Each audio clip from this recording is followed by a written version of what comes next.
Assalamualaikum warahmatullahi wabarakatuh. Bertemu lagi dengan Eko Dharma Putra Bongkah. Terima kasih teman-teman support, like, comment, dan subscribe yang sudah mengklik dan menonton video saya. Terima kasih banyak. Nah teman-teman, pada siang kali ini saya berkesempatan teman-temannya merawat bonsai kelapa. Berhubung ini teman-teman masuk musim hujan penghujan teman-temannya di bulan November. Kita memasuki musim penghujan teman-teman ya, dan ini saat musim penghujan teman-teman otomatis bahan bonsai kelapa kita akan sering terkena hujan teman-teman ya. Oleh sebab itu kita mewaspadai teman-teman gejala media tanam yang terlalu lembab teman-teman ya. Jika masuk musim hujan kita mensiasati agar media tanam kita tidak terlalu lembab teman-teman ya. Dan ini saya baru saja membuka groundnya teman-teman. Saya ingin mengecek perakarannya teman-teman ya, melihat kondisi akar. Kalau kondisi akar ada yang terlalu lembab dan mengakibatkan busuk pada akar bonsai kelapa kita teman-teman ya. Dan ini baru saja saya buka ground teman-teman. Oke teman-teman, kita cek satu persatu akar teman-teman ya. Kita bisa melihat dari warna dan bisa kita lihat dari struktur akar ini teman-teman ya. Jika dia lembek teman-teman, ada mengandung air, banyak air di dalam akar ini, itu gejala pembusukan teman-teman ya.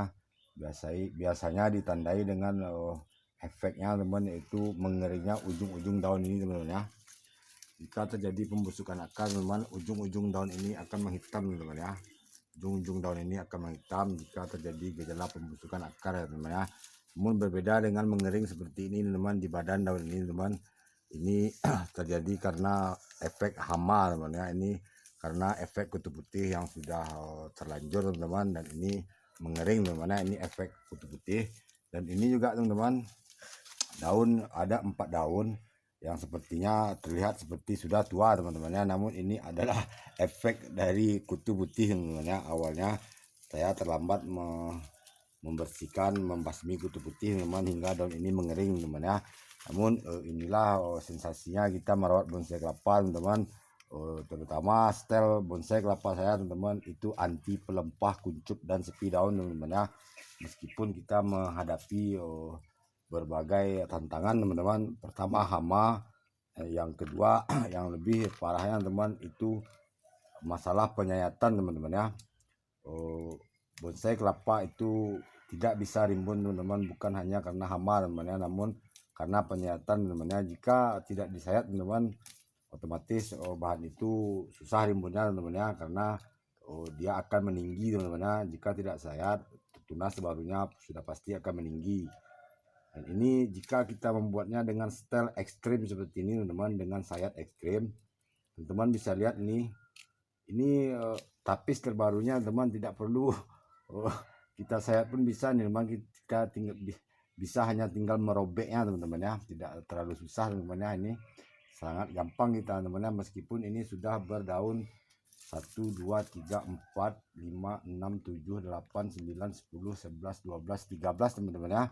Namun ada 4 daun rusak, kita pruning teman-teman. Dan inilah manfaatnya kita merimbunkan teman-teman ya, terutama batang bonsai kelapa kita membesar teman ya. Ini saya kerdilkan saat berusia di bawah 1 tahun sudah saya kerdilkan teman-teman. Namun tidak dari tunas teman-teman ya, ini dari bahan hasil ngebolang. Dan inilah saat pengkerdilan dari pertama dapat teman-teman. Pangkal batang bonsai kelapa ini kecil, namun dengan saya merimbunkan teman-teman bisa lihat ini kondisi batang membesar ke atas teman-teman ya. Ini yang terbaru ini akan lebih besar teman-teman ya, jika kita tetap mempertahankan pelepah ini dengan kondisi rimbun. Oke teman, satu lagi kita pruning teman-teman. Ini pruning bisa langsung kandas teman-teman ya.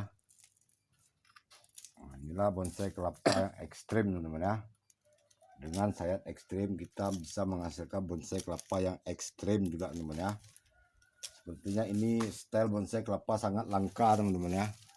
Sangat jarang ditemui bonsai kelapa yang mempunyai style seperti ini teman-teman ya. Karena ini butuh penyayatan ekstra teman-teman ya. Ini mustahil didapatkan yang seperti ini teman-teman ya, jika kita tidak menyayatnya teman-teman ya. Jika tidak disayat secara ekstrim, ini akan mustahil didapat style bonsai kelapa ekstrim seperti ini teman-teman ya.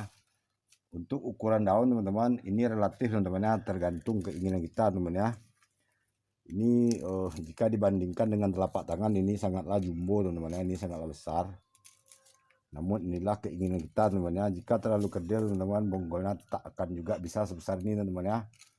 Jadi kita harus banyak programnya teman-teman. Oke teman-teman, kita rapikan dulu ini calon batangnya teman-teman. Dan inilah side ekstrim teman-teman ya. Ini zoom deh, ini asli tertusuk teman-teman ya. Ini tertusuk oleh mata pisau saya yang tajam seperti ini teman, yang nomor 11. Ini awalnya tertusuk dan dia berlubang seperti ini teman. Namun ini beruntung tak terlalu banyak digerogoti hama teman, hingga dia hanya menyisakan sisa tusukan ini teman. Yang di atas ini memar teman ya. Inilah bonsai kelapa ekstrim teman dengan sayat ekstrim teman. Dan ini teman sudah kurang lebih sudah sekitar 9 bulan dia sudah memasuki masa full pecah daun teman-teman ya.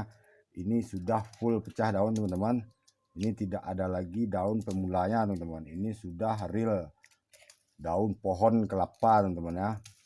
Ini saya tidak mengatakan ini bonsai kelapa saya sudah jadi. Namun setidaknya teman-teman, ini sudah layak kita sebut pohon kelapa teman-teman ya. Pohon kelapa yang kita buat bonsai ya. Ini sudah layak 100% teman-teman. Karena dia sudah memiliki daun yang full terurai teman-teman ya, layaknya bonsai kelapa yang ada di alam teman-teman ya. Oke teman-teman, kita ngobrol sambil ngobrol teman-teman, kita sedikit rapi-rapikan batangnya teman-teman ya.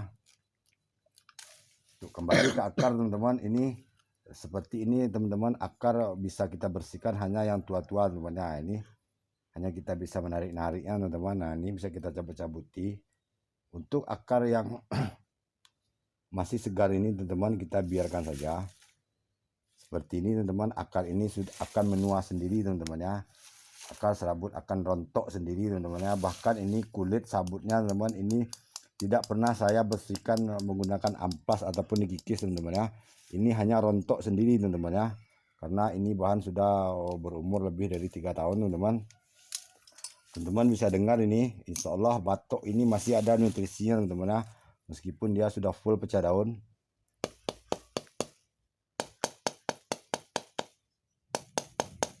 Sepertinya masih padat teman-teman ya.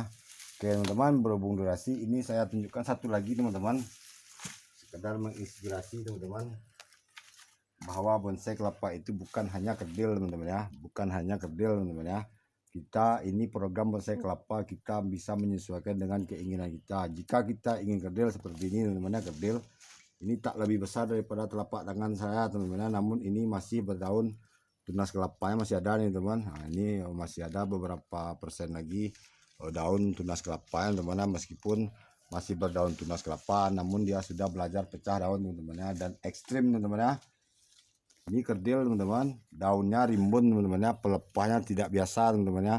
Ini bisa kita menjadikan style bonsai kelapa kita luar biasa teman-teman ya, karena jarang kita temukan style bonsai kelapa yang seperti ini teman-teman ya. Oke teman-teman, sekedar menginspirasi teman-teman. Sampai bertemu lagi pada perkembangan selanjutnya. Assalamualaikum warahmatullahi wabarakatuh.